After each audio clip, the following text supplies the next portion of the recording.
Well, good morning, everyone, wherever you are joining this installment of Vantage Point Speaker Series hosted by the Worldwide College of Business. Welcome. I do want to emphasize that today's installment is part of the 2023 virtual alumni homecoming.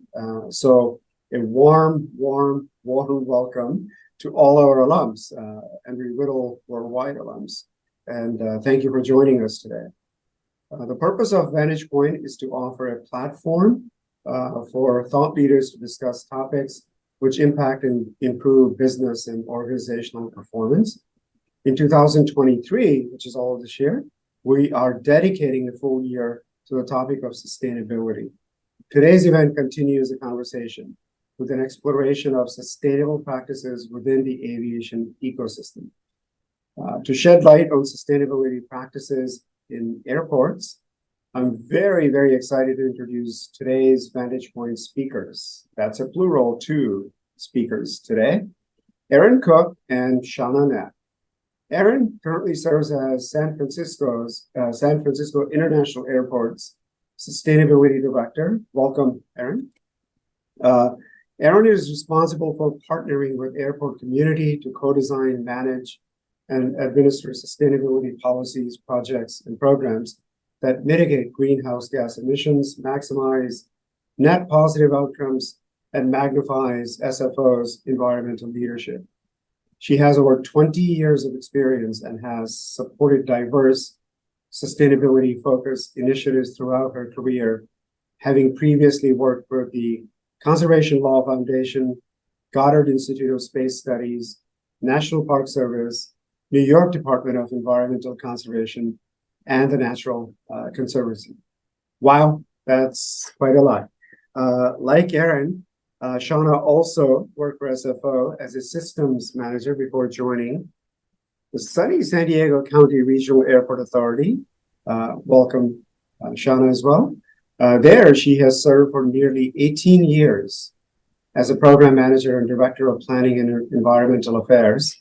San Diego Airport Authority was recently presented with the Environmental Achievement Award from the Airports Council International. Congratulations. And last year was one of the only 3 airports in North America to reach ACI's highest level in the Airport Carbon Accreditation Program. We certainly applaud the effort of Authority's President and CEO, Kimberly Becker. Kim is also a graduate of Worldwide College of Business. So there we go, Kim. You've got some good stuff going on there. And we look forward to learning more about airport sustainability at San Diego Airport as well. Sjohnna and Erin are joined in today's event by Embry-riddle alumna and Worldwide College of Business Assistant Dean of Student Success, Dr. Rachel. So Rachel will open the conversation with some questions for the panel before taking live questions from the audience, which is all of you. And on that note, I do want to invite our viewers to ask any questions they have through the Q&A icon at the bottom of your screen. So please look for that. Without further delay, therefore, it is my immense pleasure once again to welcome and invite both our panelists to this virtual stage. Erin, Sjohnna, welcome again, and I hand it over to Dr. Vignes. Rachel, the floor is yours. Thank you. Wonderful. Well, thank you again, Dr. Sharma, for that opening. It is my absolute pleasure to moderate today's session. Again, as you had mentioned, a special event here in the homecoming week. So to that end, please allow me an opportunity to wish a warm welcome to all of my fellow alumni who are joining in our audience today. I certainly have great pride in both being a alumni here of the university and again today in serving as the moderator for this event. So to get started, before I get to some opening questions again to the audience, please use that Q&A icon on the bottom of your screen to enter questions that you have for our speakers throughout the event. Before we get started with some initial questions, though, I would like to give the floor to each of our esteemed guests to, in your own words, just share a little bit more about your background, the airport that you serve, and perhaps some opening remarks on all things sustainability. So, Erin, do you mind getting us started this morning? Thank you.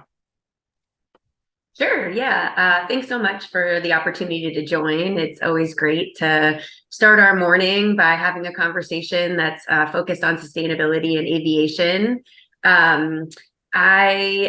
Just quick background on me. I've always worked for climate impacted industries. I was born and raised in rural Pennsylvania, and recognized very quickly that there is this really important confluence between humans and nature, and by immersing ourselves in those like amazing natural places and experiences, we get this incredible preservation ethic that and connectedness to all of these rich resources that really allow us to thrive and experience just tremendous wellness and health. And so I always wanted to work in this field, went to undergraduate with the basically urging and push of I would say former leadership in my high school, telling me that because I was great at math and good at science and a people person, that I should major in business, which was a wonderful and a really, really great profession. And I was really passionate about it. I loved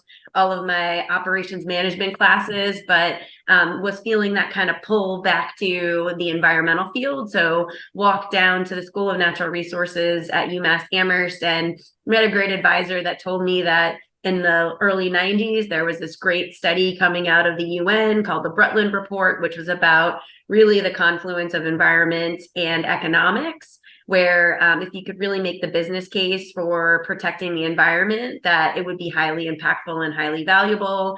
And so I decided to double degree, and that degree led me to work in natural places, initially for ski area, next in protecting amazing resources throughout the state of Massachusetts and then New England, and then making my way to California, mostly because I was very tired of California beating us to the punch in all things environment and sustainability. So I worked actually as a deputy city manager, sustainability coordinator, sustainability manager, deputy city manager for the city of Cupertino, home to a very popular fruit-based company, and fruit-based meaning the icon Apple, and then got actually recruited to SFO with this assumption that if I could manage sustainability for a city, I could do it for an airport. So flash forward, yes, those 20 years later, and now I have this incredible opportunity to work for SFO. Do you want me to share a couple of slides on SFO now, or should we save that for the next question? Let's go ahead and talk a little bit about the airport context and some of the sustainability initiatives that you have, and then we'll turn the floor over to Erin and give her that same opportunity. Great.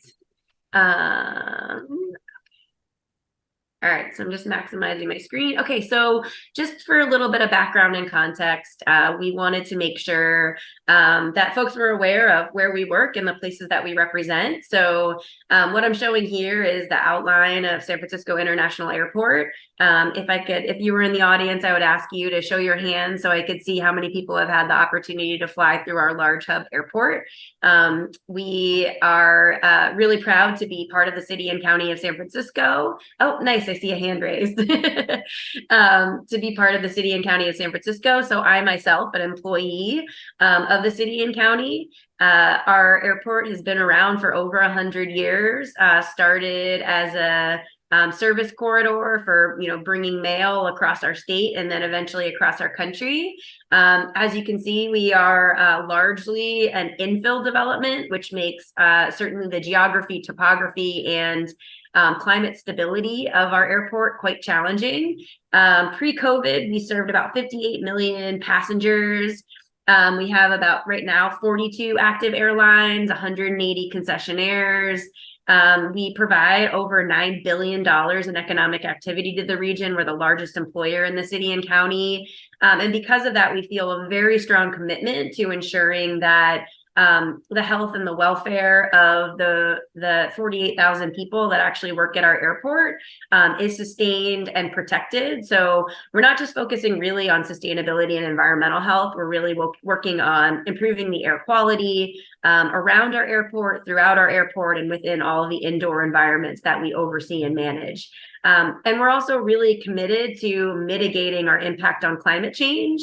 As you can see, we have actually almost 8 miles of shoreline. So the more that we can do to really mitigate and reduce the amount of emissions that we're emitting to the atmosphere, the more likely we hope that others will join us and reduce those emissions to protect and reduce our sea level rise, the amount of wildfire events that we're confronting, and so on. So that's very much part of our purpose and our mission.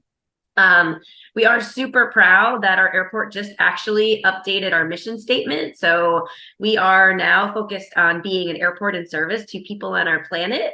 As a sustainability professional, I think it's kind of the greatest reward of a career to have your organization change your mission statement to include planet. I have not worked at a place that has done that yet. So really thrilled that our organization now has built this into the foundations and the scaffolding of all of the work that we do.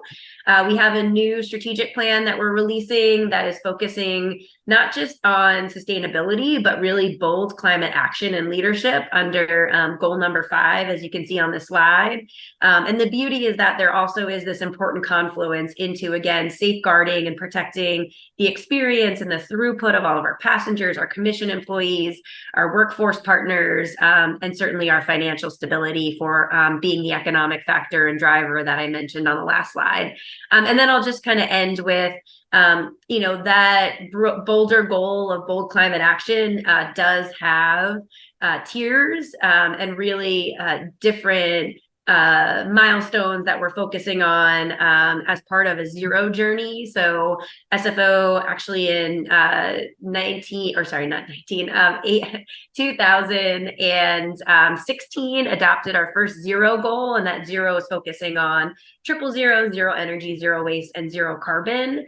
We've actually now built that up to include zero water. There's a lot, we're taking cues from San Diego actually, and their incredible work to really be a water balanced campus. So we are building that into our agenda and our objective by 2030 to hit all of those milestones, and looking forward to talking more about those over the course of our time with you here today. Thanks for allowing us the time for a quick intro.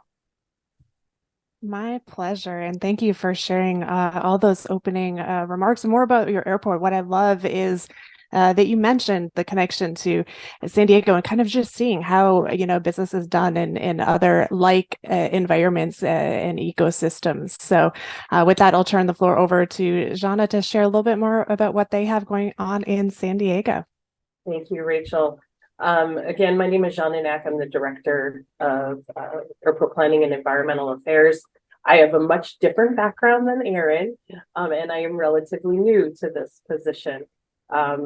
Probably similar to some of your audience, I have an aviation management degree from St. Cloud State University, and my path has been predominantly in aircraft noise and planning. Which I think has given you a really broad perspective, especially as it relates to working with communities on complex, challenging, and often controversial issues. And I did work, Erin, I wasn't sure if you knew that, but I did work at San Francisco for a little bit in the noise office. It was wonderful, and seeing that airfield makes me miss my view. But in 2006, I came to San Diego, and I've been there ever since. And as I mentioned, recently took over this position. So I think I offer a very unique view as it relates to sustainability. I have an amazing team. I know Erin has worked with several folks on my team that manage our environmental compliance and sustainability efforts. But yeah, my background is aviation. I'm an aviation nerd. Yesterday we were out on the airfield, and I have to say it's been really, in aircraft noise, we don't get on the airfield as much. And so being out on the airfield, looking at our lease turn nesting area and our stormwater and all the different things that our team touches has been really exciting for me. I'm going to go ahead and share a slide pretty similar to what Aaron showed, hopefully. There we go. Is that good, Rachel? I am not seeing it yet. There is an option to, yes. Nation's busiest single runway airport. We only have one runway. And we have 661 acres, which I happen to know is about, we can fit about 8 of San Diego onto SFO. So we are very, very small airport. But in that airport, we do a lot. We have 51 gates. This is kind of some pre-COVID numbers, but we are rapidly approaching our 25 million passengers. Again, we're pretty much back up to pre-COVID numbers. And we have a pretty big impact, $12 million annually in our local community. Just some highlights on some of our efforts. We do have a nesting habitat. We have for the California lease turn, and that has a lot of impacts on what we can do both operationally, and right now we're in the middle of a $3.5 billion terminal expansion program, and so it really has a lot of impacts on the construction. We have, as many airports do in California, a lot of air quality, stormwater permitting, hazardous waste management. We are struggling with many other airports with identifying and how we're going to handle the PFAS impacts that come with the aircraft rescue firefighting foam. And as I mentioned before, our project is called the new T1 construction. Mentioned earlier, we were able to maintain this year our highest rating with the ACI's Airport Carbon Accreditation Program.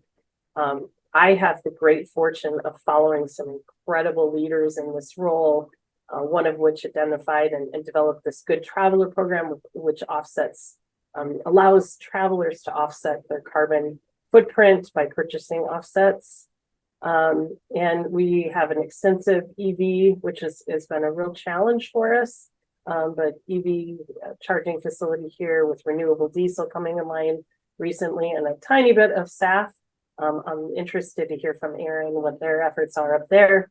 And one of the things, and I'll stop sharing here, that I echo what Aaron said earlier, and that is I'm really proud to work for an airport that weaves sustainability in everything we do, not just in our daily operations, but in the development of all of our facilities. So it's really, I feel like the people in my role have really paved the way, and the team that I have is just incredible and industry leading. So thank you.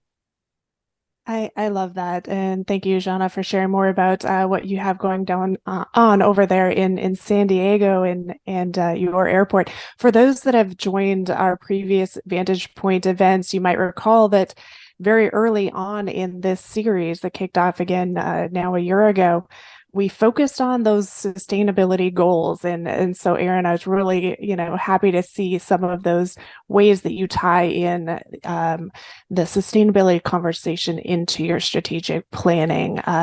Joanna, do you find yourself doing some of the same there in terms of how sustainability becomes part of the conversation from that planning perspective? Can you speak to that just briefly?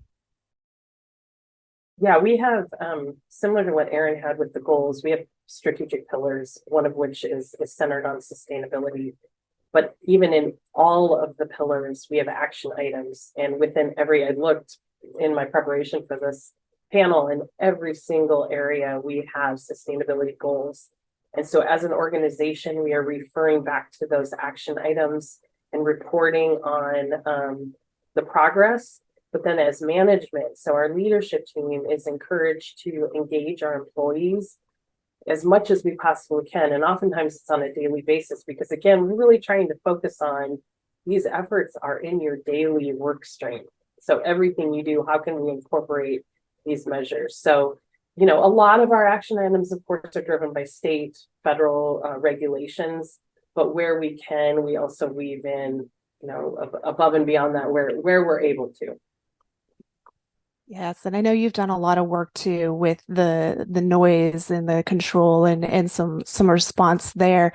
Tell us a little bit more about that initiative, Sjohnna. Perhaps as you try to engage again that local community, that those outside stakeholders to the airport environment. How do you address those sustainability concerns? Maybe you might speak to some of the initiatives that you have going on there. So with regards to aircraft noise, that's been an issue, of course, that's been ongoing ever since aircraft started flying. I would argue would be Lindbergh. And so we, excuse me, over the years have been working with our local communities and developing relationships. Pardon me. And so we have established a community panel. We call it the Airport Noise Advisory Committee. It's made up of community members and aviation stakeholders, as well as community leaders. And so we meet on a quarterly basis. And I would say that's probably our most successful avenue. And part of the reason that it is so successful is because it's been so long that we've been doing it. These efforts take a really long time to build that trust and transparency with your community. And I would frankly take that topic with many of the environmental topics, whether it's air quality or noise, whatever it is, that those relationships are really ongoing. Members, another thing that we do here is a lot of people on my team are members or of boards of local community groups. Like I'm on the board of our Clean Tech San Diego. I know Chad Reeves is on several boards of nonprofits that deal in sustainability efforts. So we really try and engage in those local nonprofit community groups related to environmental or sustainability measures. Yes, that makes complete sense, and staying connected obviously is certainly part of that effort. There's a question that has come into the chat, and I think if it's okay with the speakers, I'm just going to address those questions as they're kind of coming in, and then again we'll take it back to some more general initiatives going on there. But that way, again, the audience can continue to stay engaged in the conversation. So. Tell us a little bit more, and maybe Erin, you can kick us off with this particular question, but tell us a little bit more about how the supply chain is managed and the demand for sustainable aviation fuel, excuse me. What other major issues might you be encountering regarding that sustainable aviation fuel? Could you speak to that? Yeah, I mean, I'll just start by saying, giving a little bit of background on sustainable aviation fuel, because not everyone may know about it. But basically, sustainable aviation fuel is fuel that is made with feedstocks that have a lower carbon intensity than fossil-based jet. So they are typically right now coming from fats, oils, and greases that are part of a recycled supply chain. Actually, it's still even a global commodity, but those fats, oils, and greases are collected, and they're basically run through a processing facility so that they can be turned into either one, renewable diesel, or two, sustainable aviation fuel. Sustainable aviation fuel is a drop-in fuel. So it's actually, that means that it basically, as you put it into a hydrant system or a pipeline, you cannot tell the difference between it and fossil jet. So it's blended to what's called ASTM, the Advanced Society for Testing and Materials. They have a certification program that they run to ensure that basically any type of fuel or product can be used and approved, providing no harm or no issue or impact to whatever they're run through. So the ASTM process basically works with all of the equipment manufacturers, the Boeings of the world, to make sure that you can put sustainable aviation fuel in a jet engine and that there's no net impact. In fact, what we found is that it provides a net benefit for a variety of reasons. Sustainable aviation fuel can reduce greenhouse gas emissions by up to 80%, and criteria air pollutants by the same, including SOx and particulate matter, which is why airports are very excited and interested in it. Number one, we have most airports, when you look at our scopes of emissions, so scope 1 is our direct impact, scope 2 is from the energy that were provided to our airports, and scope 3 is from all of the activity that arises because of our existence. So that's mostly, passenger traffic to and from the airport. It's the operations of all of our tenants, so those like 180 concessionaires I mentioned at the top of the hour, as well as the 42 airlines. And when you look at that scope 3 picture, the majority of those emissions for almost all of us really arise from the takeoff, landing, taxiing, and then full destination departure of our airlines and aircraft. So just to give the context for SFO, our scope 1 emission, so anything that's in our direct control, is 17,000 metric tons of CO2. And for our scope 3, it's actually 17 million metric tons of CO2 just from aircraft activity. So using alternative fuel is really critical because it has the potential of, again, dropping that life cycle impact by 80%. So the challenge right now is just that it's multifold, but number one, sustainable aviation fuel is not produced at the same level as other fuels, including renewable diesel. And that's because renewable diesel receives additional incentives over what sustainable aviation fuel does. So if the production pathway and the feedstock is the same, which it is, the producers that make renewable diesel are going to continue to make renewable diesel until they can make a benefit or gain revenue by making sustainable aviation fuel. The way that they're able to make revenue is through federal subsidies, through state subsidies, or through direct investment. And so we're starting to see this rise and growth of new investors. The investors have long been airlines. Many of them are not willing to pay a cost premium. They want to get SAF at cost parity. Some of them have been able to make a very modest investment, but it's quite small. So we're starting to see corporate investors step up and say, our scope 3 emissions, especially for the Boston consulting companies, the McKinseys of the world, that the majority of their emissions are coming from travel because they're coming to visit us to do consulting projects. They're starting to make an investment. We're also seeing the federal government increasing its subsidies through the blenders tax credits, a new incentive that provides about $1.25 per gallon of sustainable aviation fuel, and the continued support and expansion of the low carbon fuel standard, LCFS, which is available in California, actually now throughout the Pacific Northwest and all the way up into Canada in certain states, British Columbia being the first one, where we're giving also around $1.25 per gallon. But on average, these fuels can cost $5+ more than conventional fuel. And so there still is just challenges in getting to cost parity.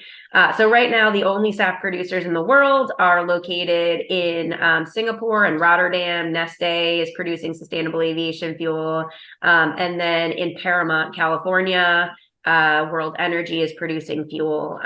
Generally, or on average last year, they produced 12 million gallons of sustainable aviation fuel. That's literally globally, only 12 million gallons.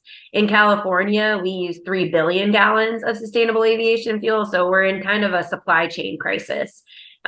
With the advent or the also, series of grants that are coming out of the White House with the SAF Grand Challenge, we're hoping that changes, but we really need additional state investment and state subsidies and grants to really seed this market, particularly since Europe now has a mandate for SAF.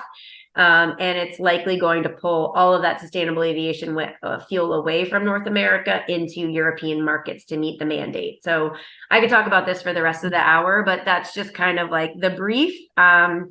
Airports right now are involved. We run a sustainable aviation fuel working group. We've had one since 2018 that looks at, we did a study on the supply chain, infrastructure, logistics, and incentives that airports can put in place. We've kind of activated all of those, but generally SAF needs to remain upstream from airports. San Diego and SFO alike are land constrained, and so we don't want to bring highly risky, unstable fuels onto our campus to produce to blend and so on, particularly when you can blend it upstream in conventional infrastructure. So most of us are focused on that and then figuring out how we can like attract the fuel through maybe airport investment or incentives.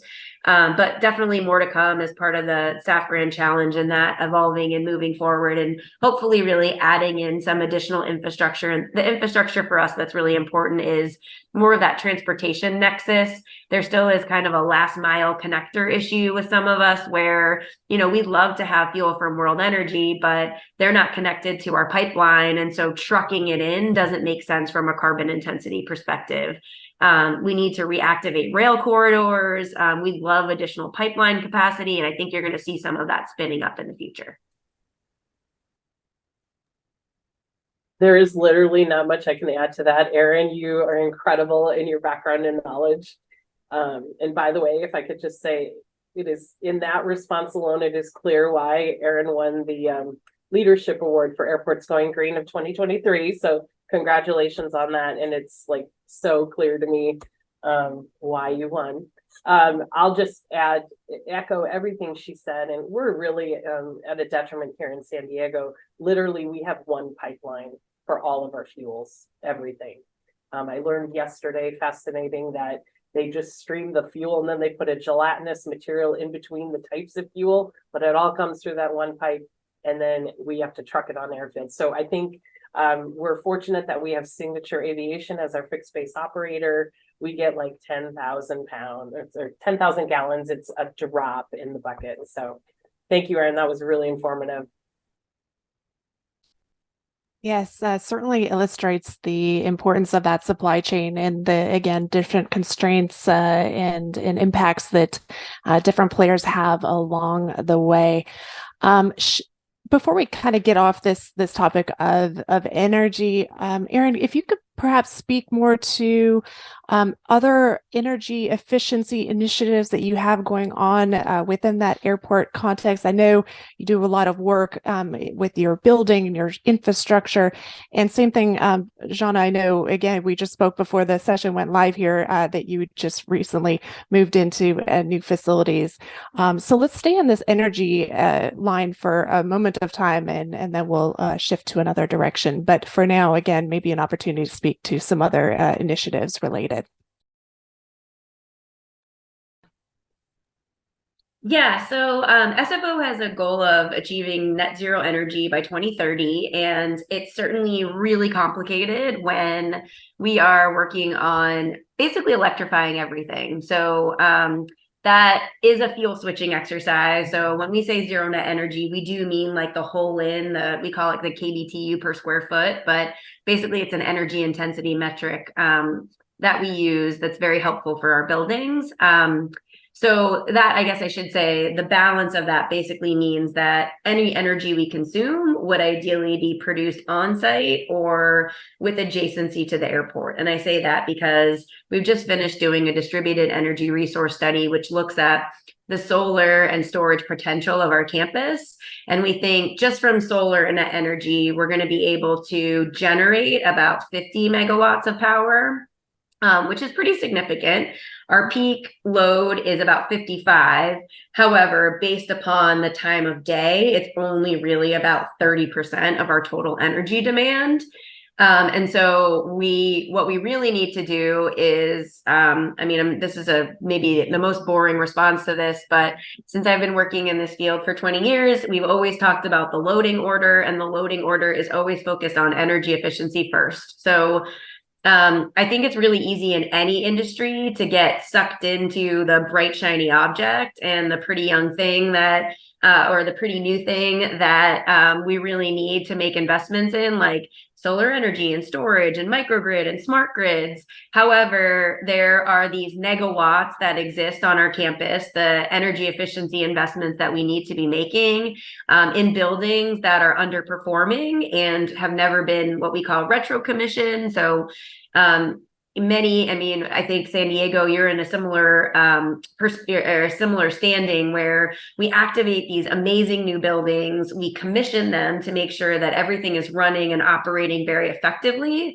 but we don't spend the time doing checkups on our buildings to make sure that they continue to function the way that they were originally set up to do, whether that's temperature set points or lighting controls or other energy management systems and building controls that we have in place. So our team has actually spun up a retro commissioning program where we're going literally building by building and doing that checkup, coming up with tuning and adjustments, and then some of the low lift operational investments that we need to make to get our buildings back to the performance level that we know that they need to, because we've also benchmarked and standardized what at least the efficiency of our buildings can be based upon the age, the equipment, the operational schedule, the amount of occupancy, and so on. And so we're literally doing that kind of building by building with a facilities and engineering team, so that we have the potential of also reducing about 30% of our total energy load. So that plus our distributed energy resource program should get us to at least 60% energy reduction.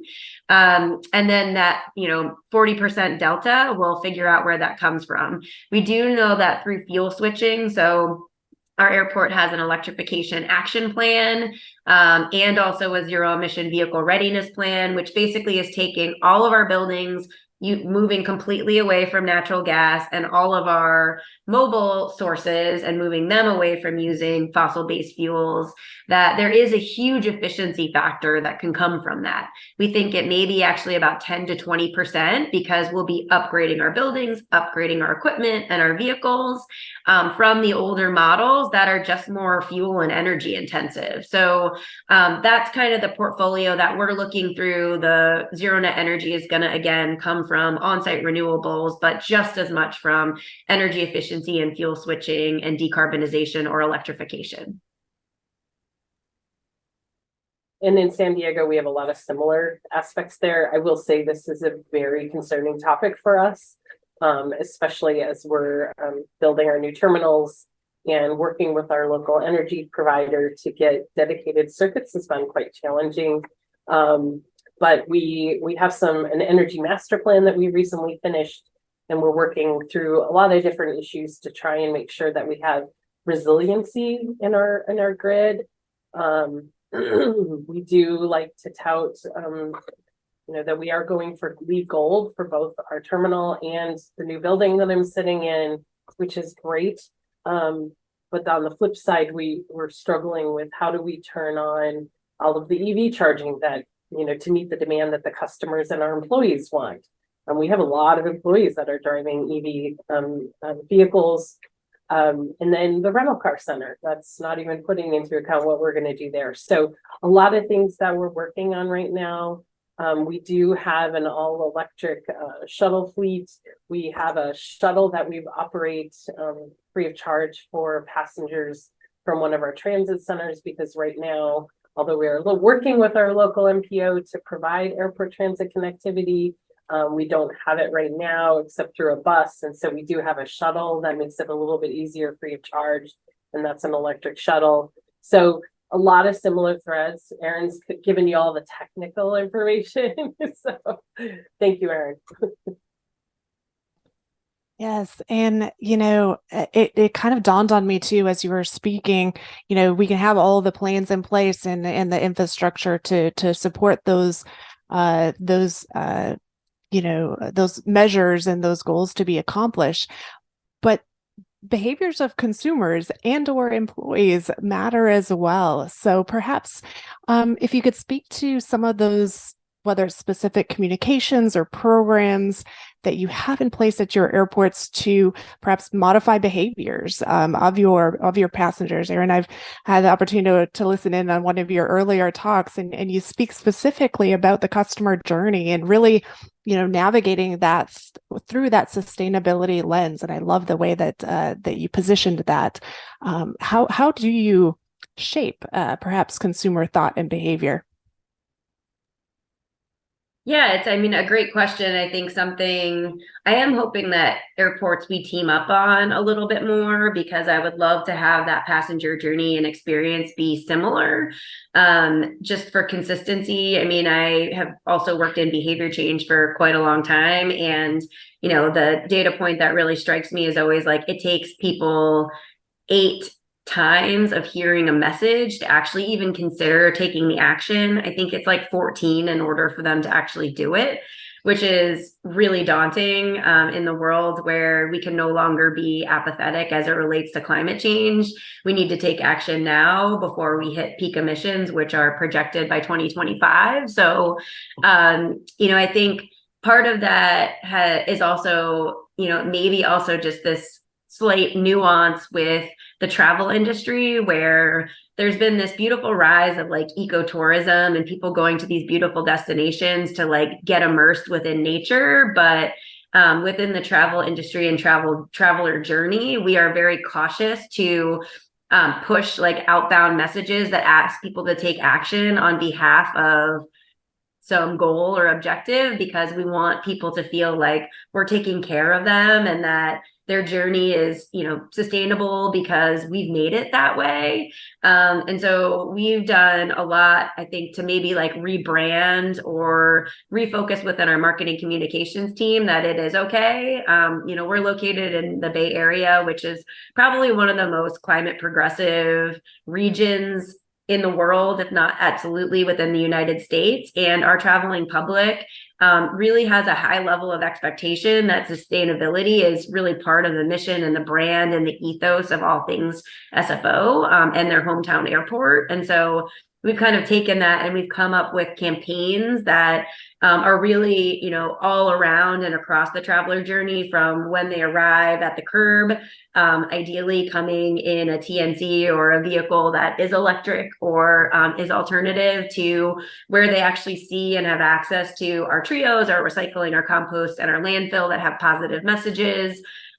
We actually have a design layout for all of our trios. They have to always be within the sight line of everyone as they're traveling through the airport, so they're highly visible. And then that campaign again follows them through ticketing, through what we call recompose, where people are stressed out coming through security. We give them access to hydration stations, and again, more messaging around what SFO is doing as part of the passenger journey to decarbonize that experience, but also what they can consider as they're going to make a purchase at SFO or as they're getting on an airplane.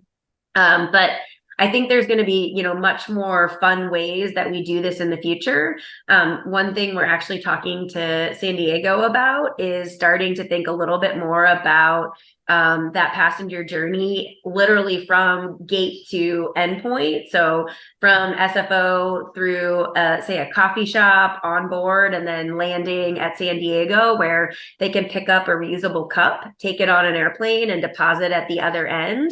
I'm really hoping that something like that launches. We don't want to do it with anybody else but San Diego. So I think you're going to start seeing kind of fun initiatives flowing through the passenger journey even more so in the future. We're very excited about that, and definitely looking to partner with San Francisco on that. On that line of fun, and again, I'm coming from this, I don't have an environmental background.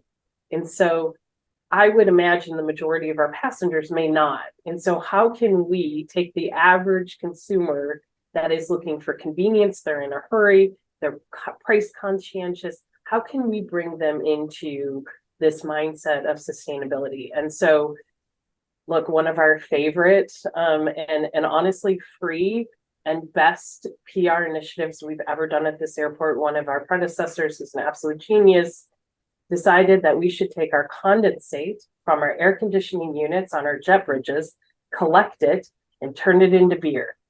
We've done it 3 times. It is the best craft beer you will ever, it's delicious, but it's great and it's perfect. So we collect over 100,000 gallons of condensate.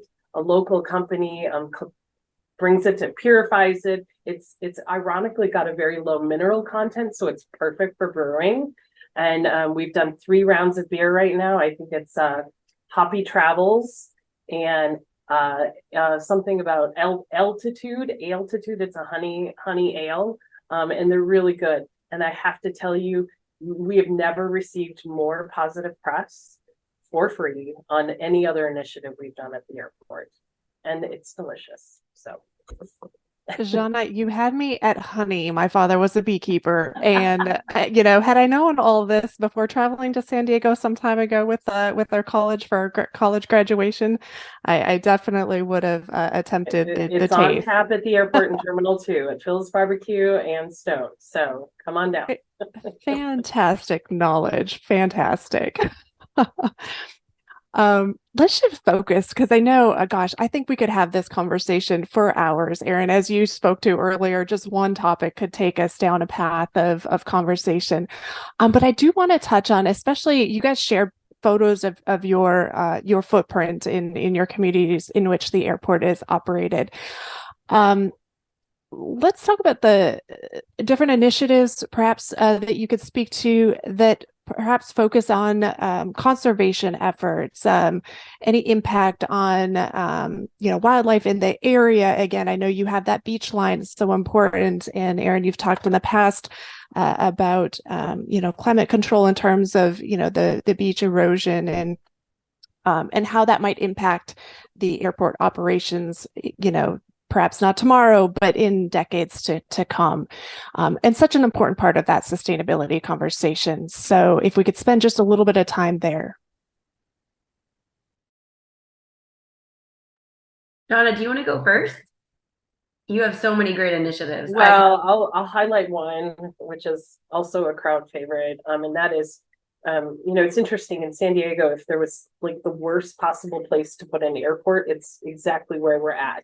We're on an earthquake fault. We are, surrounded by residential development, and we also have an endangered species that nests on our airport, and it's right at the end of our runway, and that's the California leastern, the smallest of the tern species. They have been nesting since the 70s, and so it is really important to us, of course, working with U.S. Fish and Wildlife and local state officials to make sure that we protect and foster those nests. We were just talking yesterday when we were out on the airfield that so nesting season is from I believe May to September, and during those times we put in we have training for all employees. We basically have to stay away from the nesting sites, limit activities, especially those construction activities that may have light. We try and do everything we can to encourage nesting with the hopes that we'll have an increased amount of fledglings, birds that will go on to produce. We actually banned our chicks, and we have this year we found a chick that was 20 years old, so we're really proud of that. Although our nesting counts are low, and that's statewide. We have a very high fledgling rate because we do a lot to dissuade the predators. And so because we're such a protected area, some of the other areas maybe have people walking around them. There's a lot more predators. And so we do a lot in our airport, much to the dismay of some of our departments like ops and construction that would prefer to carry on activities. But they really work closely with us, and we're really grateful for all that they do to make sure that we protect. So that's one example of something we do here in San Diego. Love that example.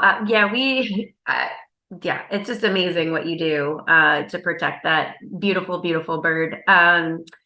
There's kind of a diversity of things that I think airports do just to give maybe a little bit of a bigger picture. So we also have a really interesting parcel of land that's adjacent to the airport that we put in place to protect the habitat of threatened species. So we have the San Francisco garter snake and the California red-legged frog that we have worked on a lot of habitat restabilization and basically, yes, preserving this really large parcel. Actually, if you ever do an aerial shot of the airport and you look right across Highway 101, It's about 500 acres, and we've put it into a space of protection and, again, rehabilitation.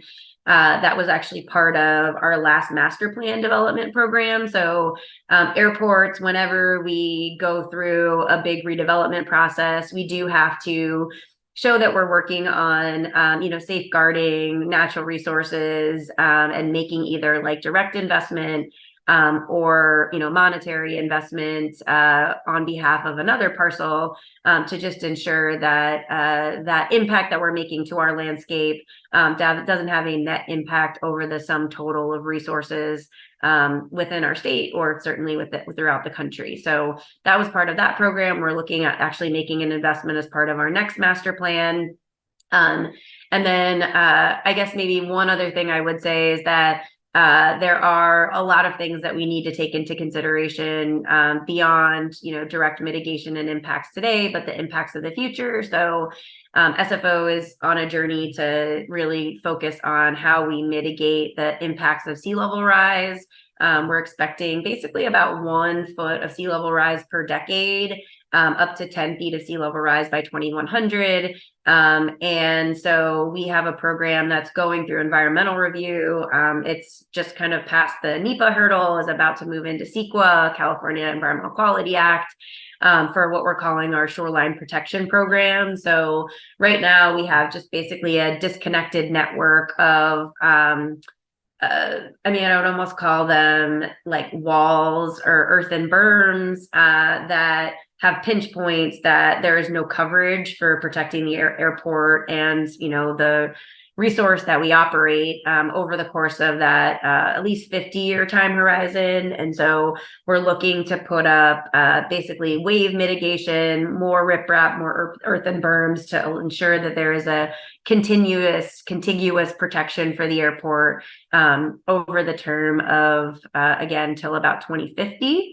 The challenge we run into is, that's protecting one side of the airport. However, we are surrounded by multiple cities and multiple counties who equally need to put in place those types of protections. So both from the sea level rise side, but also knowing that we will be experiencing increased wildfires and the intensity of precipitation will increase. So the runoff from the mountains that are adjacent to us could also cause impact. So we are working with, as part of a multi-county, multi-agency effort to figure out what that larger term, broader climate investment and landscape might look like. Thank you both for going into some detail there about, there's just that environmental impact. We spent a little bit of time on the social side, again, quite a bit of time on the environmental aspect. Tell us a little bit, and again, perhaps just some closing to kind of close the loop and circle there. On any governance, again, we know that the aviation ecosystem is heavily governed.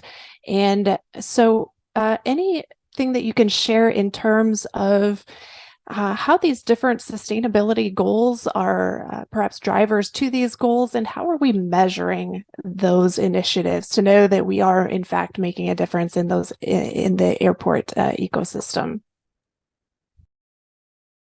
I can start, Erin, and then Rachel, I got real excited because there's a noise question and I can thoroughly answer that. But I will tell you, as I kind of mentioned it earlier, but we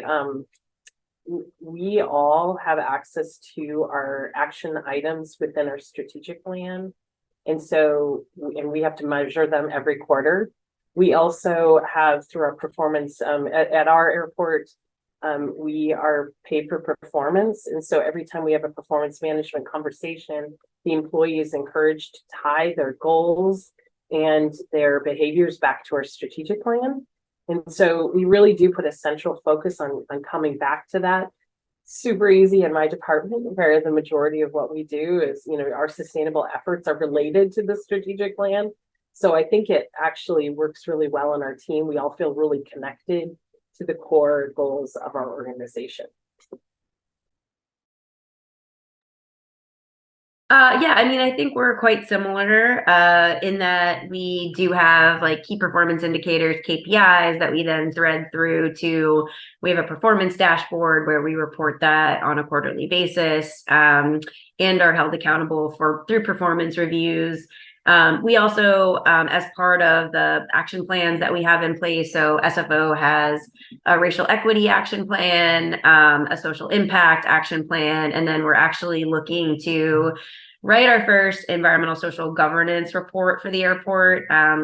I've been part of the ACI, both World and ACI North America have been trying to lead the way to really define what are the ESG metrics or factors that are most relevant to airports. We struggle in that we are often kind of defined as either being like aviation, which means more airlines whose broader suite of initiatives, and I would say more of their footprint is very different than ours. Their impacts come much more from operating their fleet and their aircrafts than maybe their ground-based operations, or we end up generically being transportation, and we're far more complex, I think, than just a transit depot. So we are trying to really figure out what are the right metrics that airports should align with and mutually report on. So I think you'll be seeing a lot more coming out in that space. SFO is adopting what came out of the ACI North America framework, and then moving into drafting our first ESG report. Our investors are really increasingly asking us for that. Largely because, again, the industry around us is already doing that. So airlines are already doing ESG reports. Some of them, specifically the Carbon Disclosure Project, we are part of their supply chain. So they're really commanding and asking us questions around, what are the material impacts of our operations and activities that feed into their impacts. And in the state of California, we just passed an ESG requirement for corporates over a certain size. Airports, of course, are not corporates, but we like to align with what the best practice is amongst, again, our corporate allies, specifically because, our revenue and our operating budgets are sometimes in line with smaller airlines. So I think you're going to see a lot more coming in that space. And I think there'll be some really interesting kind of KPIs and metrics that will be consistently reported by airports moving forward. Perfect. And thank you for sharing the application to that. That was kind of our last Vantage Point event, was again getting into that space of measurement and monitoring, and sort of kind of close that loop and see how it's actually being applied in the airport setting. Such an interesting way to look at that. Sjohnna, I'm going to give you the floor and let you close out with the conversation, perhaps an initiative related to airport noise, and then we'll turn it over to Dr. Sharma. Sure. Just real quickly, ways to mitigate aircraft noise in communities. Bigger picture is there's programs like land acquisition, purchase assurance. So using fair market values to determine how much a property would be. And then if that property is not able to sell, sometimes airports can offset that cost. I think similar to SFO, the properties around our airport are a little too expensive for us to purchase. I think the average home is about $2 million. So what we do to mitigate noise is system insulate. And so the FAA has pretty stringent standards on what we need to do. We utilize grant funding, but you're basically replacing windows and doors, the predominant source of noise into the home, to mitigate that noise. So that's probably, I would say, nationally, the biggest way that airports work with their communities is to sound insulate homes, and also any noise sensitive facility like churches, schools, anywhere that learning is occurring.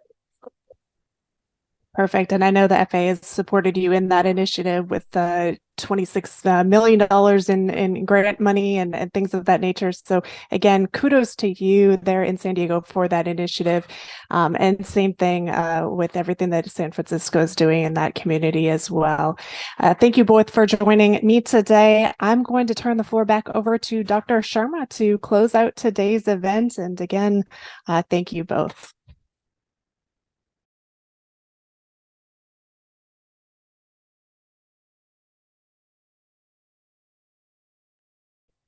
and I'm speaking, but my mic is muted, so now it is unmuted.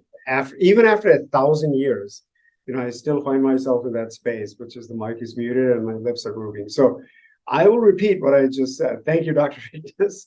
Thank you, Erin. Thank you, Sjohnna. Wonderful conversations. Really, really interesting to learn about the wonderful initiatives you all are. And I'm told that my camera wasn't on. So I'll get it right eventually today, the whole thing. So I am here live. So thank you, everyone. In January, we'll conclude our sustainability-focused theme by speaking to the individual actions we can all undertake to make a difference today. So thank you. So look forward to that as we start the new year. Until then, as we close out this edition of Vantage Point, we encourage you to join us next time in January and for putting your faith and trust in Embry-riddle. We hope everything is going well for you. Until next time, everybody be well. Take care. Bye.